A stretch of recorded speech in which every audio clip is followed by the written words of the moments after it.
All right, people, what is going on?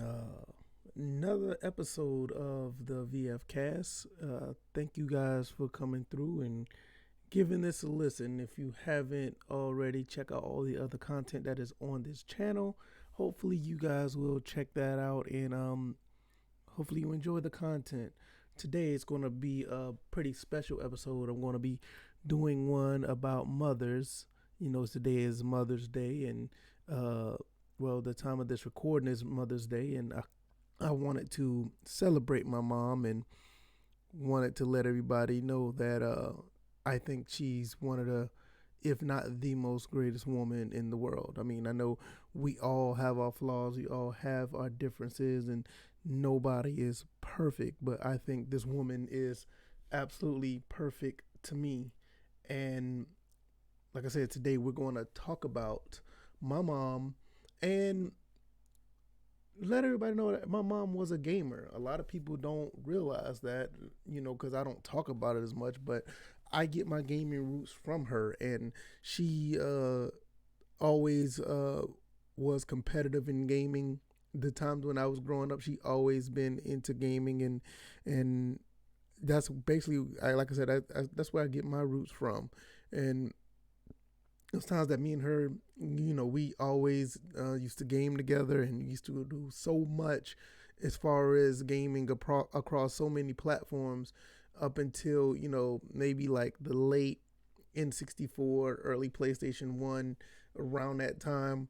Um, she was all into to gaming, and it was awesome because she always uh, was the competitive type when it came to just mostly games in general.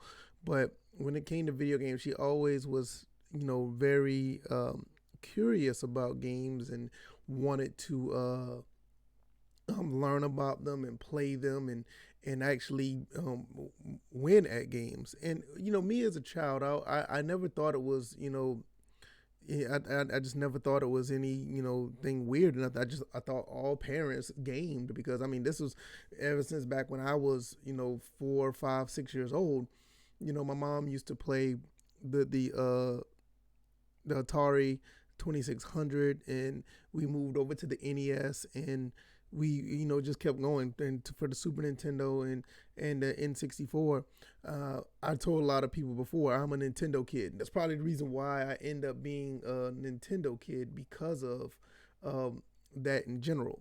She was just the type that she loved Nintendo, and I just followed suit. Um, Before I go any further, I really want to say, because I'm gonna go get into a spill about her history in gaming and the game she liked to play. Uh, I want to say Happy Mother's Day to all the wonderful mothers out there. Even if you know things ain't going right or whatever, or everything is going great, you are still a fantastic uh, piece in the upbringing of children all over the world. I mean, not I mean, even to the guardians, to the caretakers, to everyone that's in between.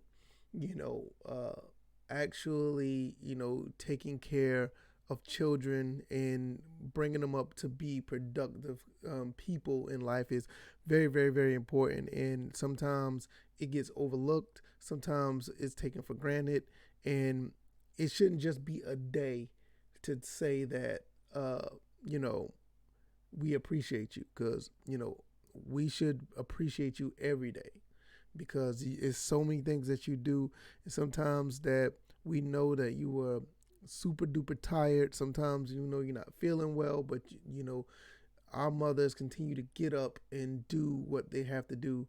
My wife, this is her uh, third. It should be a second or third Mother's Day. I'll say third because the first one, little Kenny, my son was still in her stomach, but that's still it's a Mother's Day. Uh, she's just been amazing as far as bringing him up and doing everything that she has to do to make sure he's good, and it's helping me to be a parent too as a dad because I'm still learning right along with her, but for her it just seems like it just comes so natural.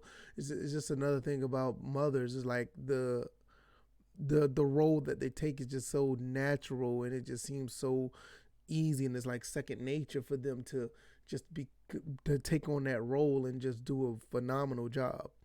You know, I mean, it's in even the ones that the parents that's just not, they feel like they're not doing a great job or things just not going right. It's never too late. So, once again, happy Mother's Day to all of y'all. You guys are very very valuable to our lives. Well, let's get into this story, or the stories I have, the small stories I have of my mom as a gamer, because I don't think too many people have these type of stories, but I think it's really unique and I want to share it. Um, Ever since I was young, I've always been exposed to video games because my mom was always into video games as far as back as I can remember. Like I said, it started with Atari 2600. I remember when she had one, and I mean, we had the whole setup. I mean, she used to have the paddles. She used to have the little keypad that goes with like the little telephone pad. I mean, I remember playing Pac Man and Yard's Revenge and Missile Command. I mean, I remember playing those games at a young age, but I know that my mom was really into those type of things, and she used to play them as well.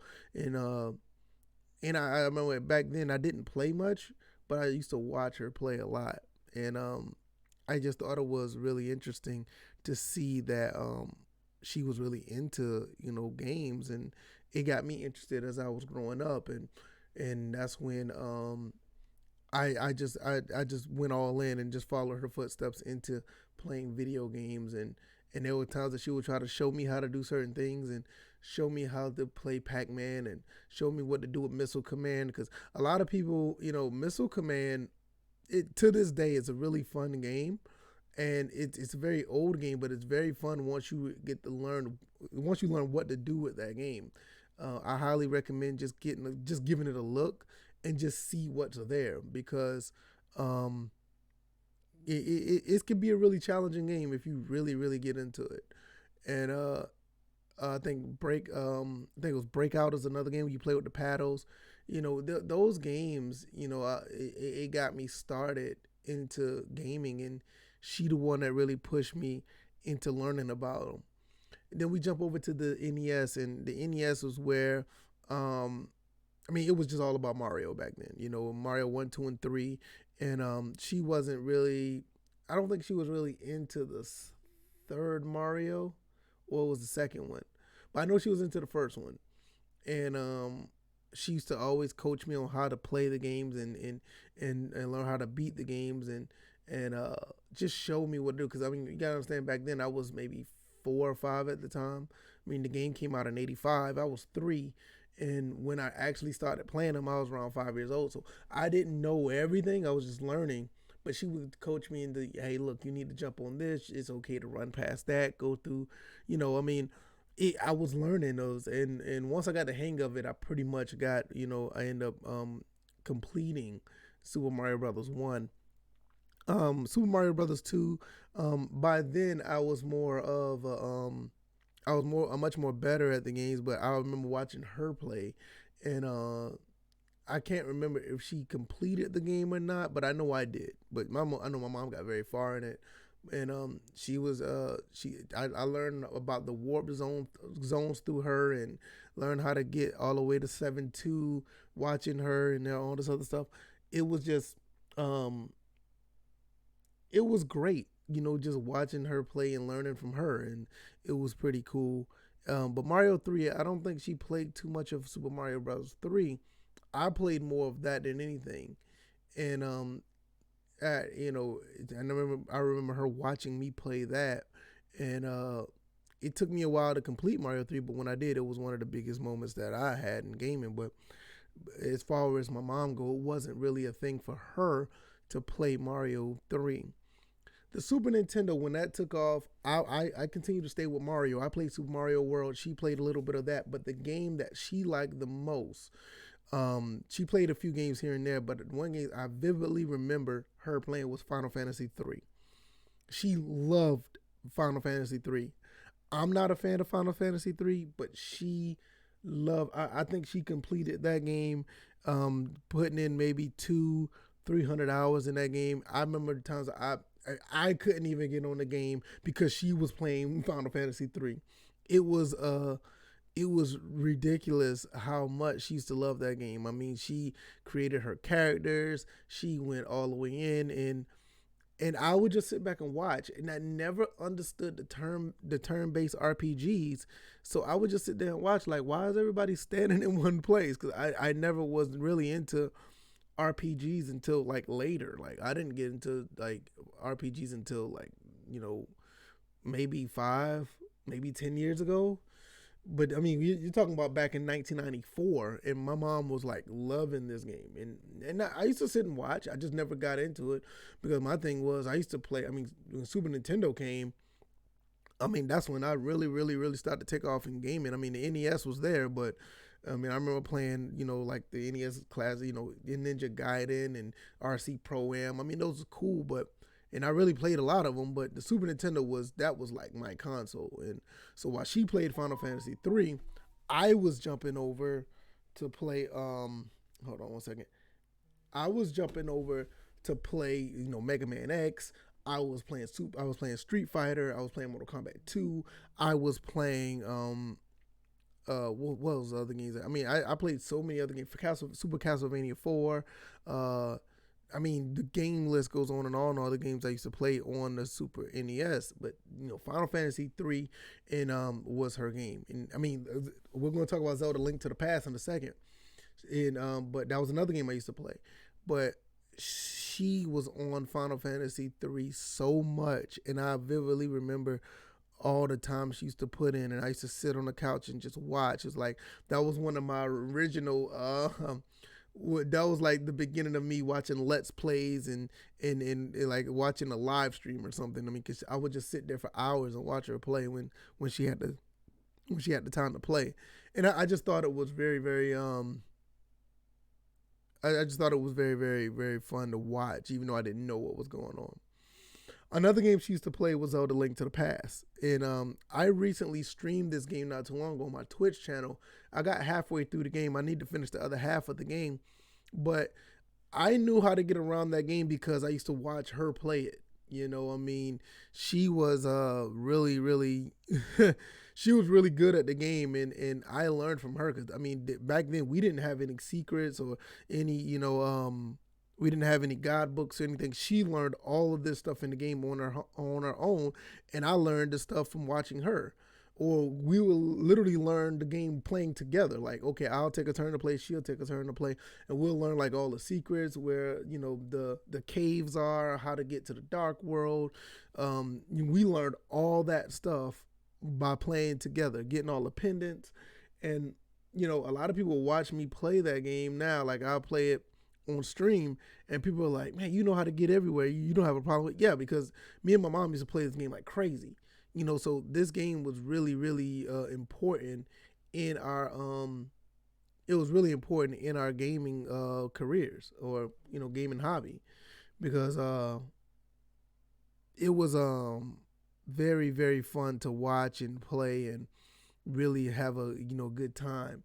You know, it was one of the fond memories I have. I mean, more me and her gaming, and it was I sometimes I really would wish to have that time back. I know like right now we're like really busy. She lives in another state, and but you know, it's just times that we used to do things like that was really cool. But you know, things happen, we grow up and we have our own careers, but it really sucks because that's one of the coolest memories I ever have, you know, that's gaming wise, with me and my mom. You know, it was really cool to play A Link to the Past and have fun with her, you know, playing that. Now, another game that we used to play, like I said, Super Mario World, she used to try to play that, and we used to go on Star Road, and Star Road was very difficult for her, especially the tubular stage. And she used to get me to play that stage so much because she couldn't pass it. And it took me a while to learn how to do it too, but you know, once I passed it, it seemed like it was like a big celebration. It was like so awesome because it took us so long to get past that part of Star Road, and it was a pretty difficult one, but we got through it and it was awesome. It was a really awesome stage. And Super Mario World, A Link to the Past, I mean, Super Nintendo games was just it's just a great console to this day. It's one of my favorite, if not, at least top two behind the Dreamcast, because I'm in original Xbox. Um, it got to be top three. I mean, it's just one of the best games that consoles I've ever played. It's simple. I mean, easily. Once the N64 came around, my mom continued to play the Zelda games. So that's where Ocarina of Time comes in. I started to back out of the N64. Well, Zelda back then. I did play a little bit of it, but she was really into Ocarina of Time. I'm almost certain that she completed this game as well. And like I said, it's just amazing how much she used to love the Zelda games. By then, I was playing N64 as well, but I was more playing Cruising USA, NBA Showtime, NBA Hang Time, NFL Blitz, Madden 64. I was playing Super Mario 64. I'm trying to think, San Francisco Rush. Back then, by the time N64 came out, I was big on the arcade style games back then. It was running rampant back then, and most of the games on the N64 was arcade perfect when it came to, or nearly arcade perfect when it came to those type of games. And like I said, once again, it was Ocarina of Time. I still have vivid memories of me, in early stages of late stages of middle school, early stages of high school, watching her play this game. And she used to try to get me to play it. I used to help her out a little bit, but by then the competitive side of her was really taking a toll. She did not want, she didn't want anyone to really play. She was like really into it. And I mean, I think she played this game all the way up to, oh goodness, it was like the early 2000s when she started playing this game. Because I remember, probably even the mid 2000s. Because I think she may still have the N64 I gave her, and because she had one and she got rid of it, and I had to get her another one, and I think she still has Ocarina of Time, and I'm not really sure, but I think she do. But I remember her playing this into the mid 2000s. She used to play Ocarina of Time so much. She loved this game just as much as she loved the other two I mentioned. And it's just amazing to see her, play these games and actually have fun. And, a lot of parents used to shun on kids playing video games, but she embraced it. She embraced playing these games, and to this day, she still like video games, but she doesn't play as much as she used to. Now she's more of she's a grandmother now, and she likes to do the grandmother thing, and she's pretty much enjoying her life now. She's out with her sisters, and my aunts, and they're all together, and they're pretty much enjoying themselves now. And it's amazing when I just look back on it, and how great of a mother she was. She made me the person who I am. And the main thing about my mom that I I never wanted to disappoint her. I always wanted to make her proud, and I hopefully, she tells me every now and then, but I know I still have more work to do, because I feel that my mom is you know, I can never, I feel like I get to a point where I never feel like I can please her, because there's so much I can do. So I always try to do the best I can to make her smile, and make her happy that I'm doing the right thing, because I think that's one of the best gifts that you can do in return for your mom, is to give her, or even your dad, just to give them the notion or the satisfaction that you are doing the right thing in life, and they raised a good child, and you're showing that you're doing everything you can to be the right person that you can be. So, even outside all this gaming stuff, and we still, have a good time. I mean, Tom, she comes over here, she likes to play the Super Nintendo Classic, and, have all this good time and while playing these games. It's just, when it comes down to it, it's like, this is the person that brought you into this world, and the best thing you can do is to make it all worth it, and I love that woman. She is such an amazing person, even though sometimes I listen to her and I be like, okay, the conversation's going off the rails, but it's still, it's always a great time to talk to her and listen to her. So, I don't have any much more else to say in this podcast. I just think that my mom was a gamer, and in some cases she still is, and I still talk to her for every now and then, and we still talk about games and talk about all the things that we can do as far as what are we playing and all this other stuff, and it's just an amazing time. Come here, boy. Ah. And this is my son right here. Tell everybody hello. And I think I'm going to just close it out with that, man. If you guys enjoyed this, oh goodness, what did you drink, sir? Just tell everybody how you feel. If you like this podcast, please hit the like button. If you want to share this, please share it and let everybody know what I'm doing over here. And if you like this content, really, really like this content, go ahead and hit the subscribe button because I'm bringing more content to you guys. This has been another episode of the VF Cast. Giving shout outs to all mothers all across the world. And I hope you guys have a blessed one. Mommy, I love you. I will give you a call shortly. And I will talk to you guys then. You guys be easy. All right. Y'all have a blessed one. Peace.